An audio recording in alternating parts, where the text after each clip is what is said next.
അവ്യക്ത സന്ദേശം. ഇന്ന് പ്രിയപ്പെട്ട ബാബയുടെ അടുക്കൽ വതനത്തിൽ ഭോഗുമായി എത്തിച്ചേർന്നു. പോയതിനോടൊപ്പം ഇന്ന് സർവ ബ്രാഹ്മണ പരിവാരത്തിൻ്റെയും ഭാഗത്തു നിന്ന് ബാബയ്ക്ക് പുതുവർഷത്തിൻ്റെ ആശംസകൾ നൽകി. സ്നേഹസ്മരണകൾ നൽകിക്കൊണ്ട് ബാബ പറഞ്ഞു, കുട്ടികളായ നിങ്ങൾക്ക് പുതുവർഷത്തിൻ്റെ സന്തോഷമാണോ ഉള്ളത്, അതോ പുതുയുഗത്തിൻ്റെ സന്തോഷമാണോ ഉള്ളത്? അപ്പോൾ എന്തുത്തരമാണ് പറയുക? ഞാൻ ബാബയോട് പറഞ്ഞു, ബാബ, പുതുയുഗത്തിൻ്റെ സന്തോഷമാണുള്ളത്. അപ്പോൾ ബാബ പറഞ്ഞു, നോക്കൂ കുട്ടി, ലോകത്തുള്ളവർ 1-2 ദിവസം പുതുവർഷത്തിൻ്റെ സന്തോഷങ്ങൾ ആഘോഷിക്കുന്നു. എന്നാൽ കുട്ടികളായ നിങ്ങൾ എപ്പോൾ മുതലാണോ ജ്ഞാനത്തിൽ പോയിക്കൊണ്ടിരിക്കുന്നത്, അപ്പോൾ തുടക്കം മുതൽ ബാബയും കുട്ടികളെ ഒരേ ഒരു പാഠം പഠിപ്പിച്ചു.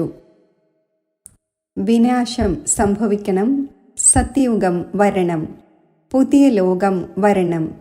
സമയവും ദിവസവും അനുസരിച്ച് പഴയ ലോകത്തിൻ്റെ വർഷമായ 24 പൂർത്തിയായി, 25 ആരംഭിക്കുകയാണ്. ബാബ പറഞ്ഞു, വർഷവും സംവത്സരവും എല്ലാം മാറിക്കൊണ്ടേയിരിക്കും. എന്നാൽ കുട്ടികളായ നിങ്ങൾക്ക് തൻ്റെ പുതിയ ലോകത്തിൽ, പുതിയ വീട്ടിൽ പോകുന്നതിൻ്റെ പരിധിയില്ലാത്ത സന്തോഷമുണ്ട്. ബാബ ഓരോരുത്തരുടെയും അന്തരാത്മാവിൻ്റെ മുഖം നോക്കുകയാണ്. അപ്പോൾ ബാബ ഉള്ളിൻ്റെ ഉള്ളിൽ സന്തോഷിക്കുകയും ചെയ്യുന്നു, ഹർഷിതവും ആകുന്നു. ബാബ പറഞ്ഞു, ചില കുട്ടികൾക്ക് പുതുവർഷത്തിൻ്റെ സന്തോഷം അല്പസമയത്തേക്ക് ഉണ്ടാകുന്നു. എന്നാൽ ബാബ കുട്ടികൾക്ക് എല്ലാ പ്രകാരത്തിലുമുള്ള എത്ര ഖജനാവുകൾ നൽകി, എത്ര സന്തോഷം നൽകി. ബാബ കുട്ടികളുടെ ഹൃദയത്തിലെ ആ ശബ്ദം അഥവാ ഹൃദയത്തിലെ സന്തോഷം മനസ്സിലാക്കുന്നുണ്ട്. ബാബ ഇത്രയും കേൾപ്പിച്ചു, ബാബയുടെ മുന്നിൽ ഭോഗ് വച്ചു. ഇന്ന് വിശേഷിച്ച് പല ആത്മാക്കളുടെയും ഓർമ്മകൾ ബാബയ്ക്ക് നൽകി. അതിലും വിശേഷിച്ച് നമ്മുടെ ബ്രിജേന്ദ്ര ദാദിയുടെ ഭോഗായിരുന്നു.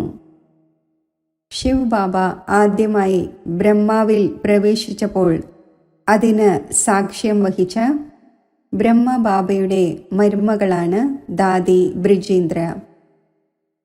ദാദിയുടെ ഓർമ്മകൾ നൽകിയപ്പോൾ ബാബ എമർജ് ചെയ്തു. ബാബ പറഞ്ഞു, ഈ കുട്ടി സമയമനുസരിച്ച് പുതുവർഷത്തിൽ 90ലാണ് പോയത്. 34 വർഷമായി. ബാബ എമർജ് ചെയ്തു. ബാബയുടെ സമീപത്ത് ബാബ ദാദിയെ ഇരുത്തിയിരിക്കുന്നതായി കണ്ടു. ഞാൻ പറഞ്ഞു, ദാദിയുടെ മഹാരാഷ്ട്ര സോൺ വന്നിരിക്കുകയാണ്. എല്ലാവരും, വിശേഷിച്ച് സന്തോഷ് ദീദിയും മറ്റു പല സഹോദരിമാരും ഓർമ്മകൾ നൽകിയിരിക്കുകയാണ്. ദാദി ഒരു ഫരിസ്തയുടെ രൂപത്തിൽ, വളരെയധികം വേറിട്ടതും പ്രിയപ്പെട്ടതുമായ രൂപത്തിൽ എൻ്റെ ഭാഗത്തേക്ക് നോക്കുന്നതായി തോന്നി. ഭോഗിൻ്റെ താലത്തിൻ്റെ നേർക്കും നോക്കുന്നു, ബാബയുടെ നേർക്കും നോക്കുന്നു. പിന്നെ ദാദി ബാബയോട് പറഞ്ഞു, ബാബ, ഇത് അങ്ങയുടെ പരിധിയില്ലാത്ത പരിവാരത്തിൻ്റെ അതിശയമാണ്. ബാബ പറഞ്ഞു, കുട്ടി, ബാബ ആരംഭിച്ചുവെങ്കിലും ആ സഹയോഗത്തിൻ്റെ വിരലുകൾ നിങ്ങൾ എല്ലാ ആദിരത്നങ്ങളും നൽകി. അതിലൂടെയാണ് ബാബയുടെ യജ്ഞം ഇത്രയും മുന്നോട്ട് പോയത്. ഇപ്പോഴും ബാബയുടെ യജ്ഞം നിമിത്ത ദാദിമാരായ താങ്കൾ കാരണം തന്നെയാണ് ഓരോ പ്രകാരത്തിലും നിറവോടെ പോയിക്കൊണ്ടിരിക്കുന്നത്. ദാദി വളരെ മധുരമായ ദൃഷ്ടിയോടെ സംതൃപ്തമാവുകയായിരുന്നു.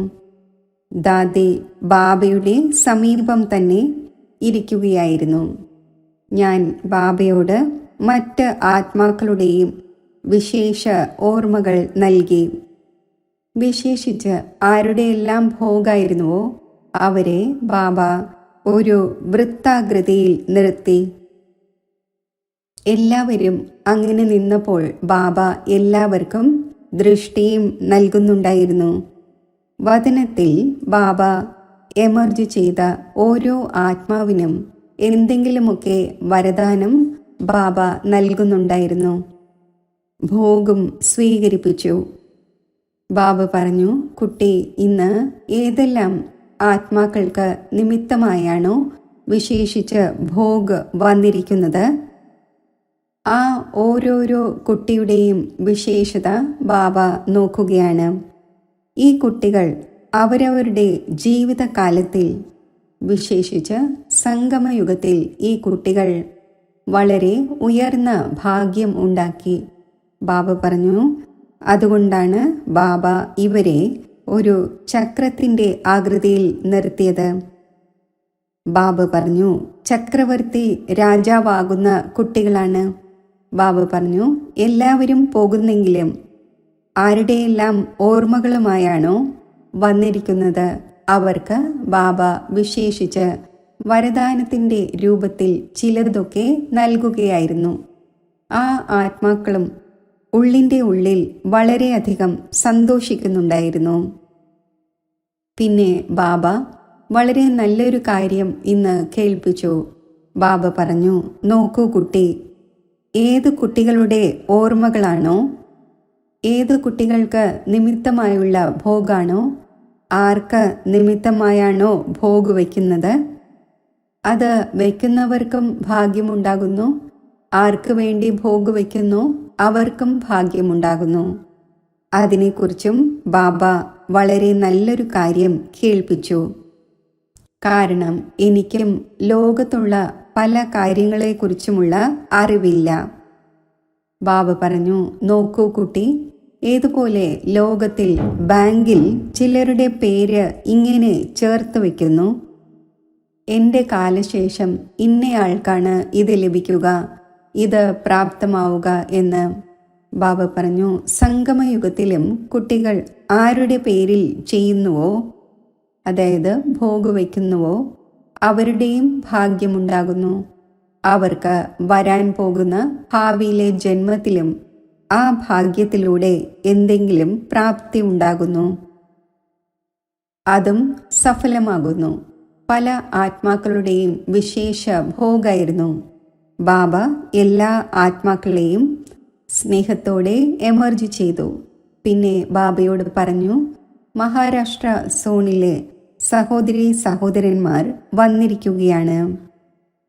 ബാബ പറഞ്ഞു, ബാബ കാണുന്നുണ്ട്. ബാബ എല്ലാ കുട്ടികളെയും തൻ്റെ വദനത്തിൽ എമർജ് ചെയ്യുന്നു. അങ്ങനെ എമർജ് ചെയ്തപ്പോൾ ഇന്ന് വദനത്തിൽ ഫരിസ്തകളുടെ സഭ കൂടിയിരിക്കുകയാണ് എന്ന് തോന്നി. ബാബ പറഞ്ഞു, ജനുവരി മാസം ആരംഭിച്ചുവല്ലോ, അപ്പോൾ ഇത് ഫരിസ്ത ആകുന്നതിനുള്ള വിശേഷ മാസമാണ്. അപ്പോൾ ബാബ തൻ്റെ കുട്ടികളെ ആ രൂപത്തിൽ കാണുകയാണ്. ഇപ്രകാരം പറഞ്ഞ ശേഷം ബാബ മഹാരാഷ്ട്ര സോണിലെയും മറ്റ് സഹോദരി സഹോദരന്മാർക്കും വളരെയധികം ഹൃദയത്തിൽ നിന്നുള്ള സ്നേഹസ്മരണകൾ നൽകി. എല്ലാവർക്കും വളരെയധികം ആശംസകൾ നൽകി. ബാബയുടെ സ്നേഹസ്മരണകൾ സ്വീകരിച്ചുകൊണ്ട് താഴെ എത്തിച്ചേർന്നു. ഓം ശാന്തി.